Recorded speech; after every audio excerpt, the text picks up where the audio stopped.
انہوں نے کہا کہ جی پھپھو فوت ہوئیں تو شوہر اور بیٹا کہہ رہا تھا ہم اپنے قریبی قبرستان میں دفن کریں گے، اور بچہ کہتا ہے میرے والد صاحب جو ہماری پھپھو ہیں، چونکہ بہن تھی ان کی، انہوں نے کہا میں اپنے قبرستان میں دفن کروں گا۔ اسی پہ جھگڑا شروع ہو گیا اور جیت والد صاحب کی ہو گئی، اپنے قبرستان میں دفن کر دیا۔ کیا حکم ہوگا؟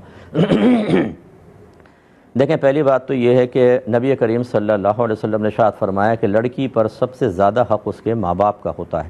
لیکن جب شادی ہو جائے تو سب سے زیادہ حق شوہر کا ہوتا ہے۔ تو جب ماں باپ کا حق شوہر کے حق کے سامنے مغلوب ہو جاتا ہے تو بھائی کا حق کہاں رہا؟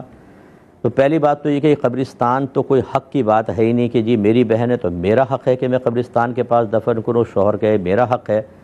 میں نے پہلے بھی آپ کو بتایا تھا کہ حق اس ذمہ داری کا نام ہے جو اللہ تبارک و تعالیٰ کسی ایک ذات کے پیش نظر دوسرے پر لازم کرتا ہے۔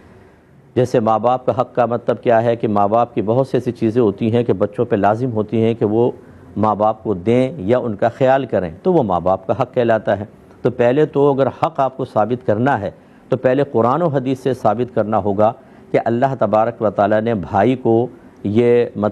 ذمہ داری دی ہے کہ وہ بہن کو اپنے قریبی قبرستان میں دفن کرے، اور اس طرح شوہر صاحب بھی ذرا ثابت کریں کہ اللہ نے ذمہ داری مجھے دی تھی بیوی کے معاملے میں کہ میں قریبی قبرستان میں دفن کروں، اور جب ایسا نہیں ہے تو اس کا مطلب ہے آپ کا حق بھی نہیں ہے۔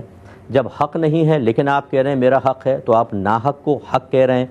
اور حق کہنے کا مطلب ہی یہ ہے کہ یہ اللہ تعالیٰ کا حکم ہے، سمجھ لیں یہ اللہ نے ذمہ داری دی ہے، اور جب ایسا نہیں ہے تو آپ اللہ رسول پر جھوٹ باندھنے والے ہو گئے۔ تو آپ کے والد صاحب نے بھی اللہ پر جھوٹ باندھا، رسول پر جھوٹ باندھا، قرآن پر اسلام پر جھوٹ باندھا، اور آپ کے جو پھپھا تھے انہوں نے بھی، دونوں کو اللہ کی بارگاہ میں کامل توبہ کرنی چاہیے، اور معذرت کے ساتھ کہ یہ ان کو نتیجہ نکال لینا چاہیے اور سمجھ لینا چاہیے کہ جہالت کے ساتھ جب انسان کسی کام میں کودتا ہے تو اپنے آپ کو بہت بڑے بڑے گناہ کبیرہ میں مبتلا کر کے اللہ تعالیٰ کی بارگاہ میں مزید نامقبول بنا لیتا ہے، اور اپنے لیے آخرت کی گرفت کا سامان پیدا کر دیتا ہے۔ تو اگر یہ دو حضرات میں ایگو نہ ہو، انانیت نہ ہو، تو میری یہ کلپ سنا دیں تاکہ توبہ کا موقع ملے، اللہ کی بارگاہ میں گڑ گڑا کے توبہ کریں کہ اللہ تعالیٰ ہم نے نادانستہ طور پر تیری طرف ایک جھوٹ کو منسوب کر دیا، ہمیں معاف فرما دے۔ دوسری بات یہ ہے کہ جب ایک دفعہ مردہ دفن ہو جائے تو پھر اس کو دوبارہ بغیر کسی سخت ضرورت کے باہر نکالنا شرعاً جائز نہیں ہے، تو لہٰذا یہ کوئی ایسی ضرورت نہیں ہے۔ اب ٹھیک ہے اگر والد صاحب نے فتح حاصل کر لی